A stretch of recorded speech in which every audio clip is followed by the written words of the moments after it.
macallinkani qalbiga ayuu ka gubanayaa, macallinkani qalbiga ayuu ka ilmeynayaa.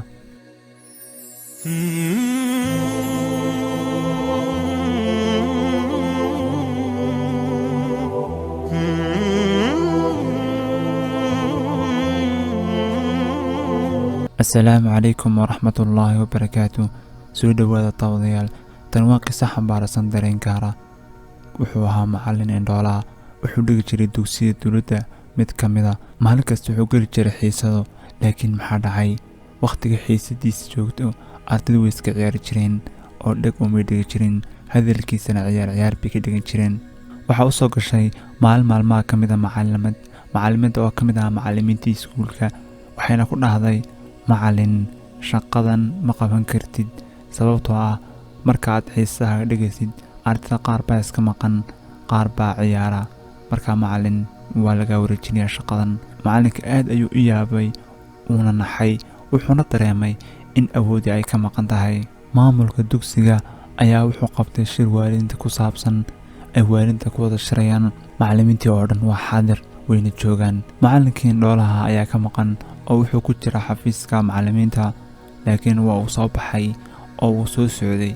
hal mar ayaa waalidiintii farta ku fiiqeen oo waxay lahaayeen, ma macallinkan indhoolaha baa annaka ardayda wax u dhigayaa? iskuulkan maaha iskuul wax lagu baranayo. macallinkii ayaa hal mar farta lagu fiiqay. maamulihii wuxuu arkay in waalidiintu ay ku maqan yihiin macallinkan oo ayna isaga khudbadiisa ayna dhagaysanaynba. wuxuuna ku amray macallimeed ka mid macallimiintii meesha fadhiyey in macallinka indhoolaha meesha laga kaxeeyo. macallinkii waa laga kaxeeyey meeshii, waalidiintii iyo maamulayaashiina shirkooga halkaasuu ku dhammaaday. macallimiinta ayaa waxay qabsadeen shir gaara ay kaga hadlayaan xaaladda taagan. macallinkii indhoolaha ayaabaa loo yeedhay, waxaana lagu dhahay, shaqada waa laga qaadayaa. kadib macallinkii aad ayuu naxay, wuxuuna dareemay in awooddiisu ay qayb ka mida ka maqan tahay. kadib wuxuu dhahay, ii ogolaada inaan hadlo. kadibna wuxuu dhahay, sow ardayda ma ahan in wax la baro, sow oomay iman in ay wax korosaan aqoon. haddaba ii ogolaada hal mar, fursad isiiya, aniga ayaa wax baraya. macallimiintii ayaa is eegay, waxayna dhaheen, bal u daaya bay dhaheen, hasii wata shaqadiisii. maalin maalmaha ka mid a ayaaba wuxuu maqlay macallinku ardaydiisa qayb ka mid a oo dibadda usii baxaysa. kadibna wuu u yeedhay, wuxuuna ku dhahay, xaga tegaysaan? xiisadahayagama timaadaan ee maxaa idinku dhacay? kadibna waxay ku dhaheen, macallin, adigoo indhoola ah miyaa wax noo dhigaysaa? maa xuma aragtidbe si annaga wax noogu dhigi kartaa? macallinkii uu isku naxay. macallinkani qalbiga ayuu ka gubanayaa, macallinkani qalbiga ayuu ka ilmeynayaa. kadibna waxay ku dhaheen, waxaa noo dhigtay bal soo dhaqaaq, usha iska dhigo. kadib macallinkii wuu soo dhaqaaqay, kadibna macallinkii waa uu kufay. ardaydii ayaa aad u naxay, way ku soo yaaceen, kadibna way ku soo yaaceen oo qacmaha ay qabteen. anigu markasta waan idin canaantaa, laakiin igama aha xumaan, waxaan rabaa wanaaggiina iyo inaad horumar gaadhaan. ardaydii ayaa hal mar isku yaabtay, waxayna ku dhaheen, macallin, isaga ay cafi. macallinkii ayaa wuxuu ku dhahay, sir ayaan idiin sheegaya ardayda maanta. kadibna ardayda waxay dhaheen, macallin noo sheeg. wuxuu ku dhahay, indhaha isku qabtaa si aad u soo xasuusataan casharadii. wuxuuna raaciyey hal shardi, wuxuu dhahay, qofkii ku guulaysta jaa-is ba la siinayaa. haddii aad ardayda ku dhacdaan imtixaankana, aniga shaqada waa layga eriyaa.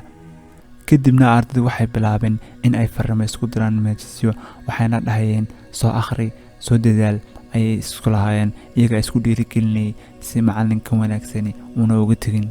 kadib waxaa la gaadhay maalinta ay ballantu ahayd, dugsigii baana la yimaaday.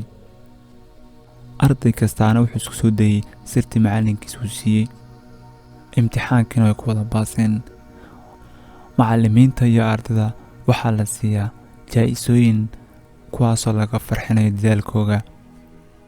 ardayda ayaa waxay sameeyeen in uu mid kastaaba jaa-is uu soo xidho macallinkan indhoolaha ah.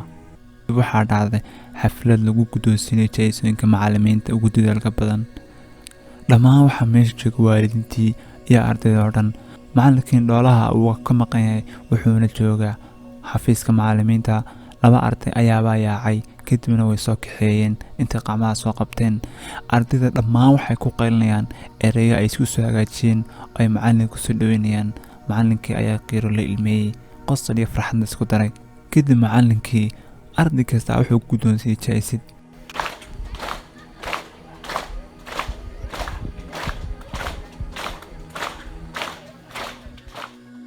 Macallinkii aad ayuu u farxay. Kadibna ardayda wuxuu ku dhahay, anigu idinka dartiin ayaan u joogaa.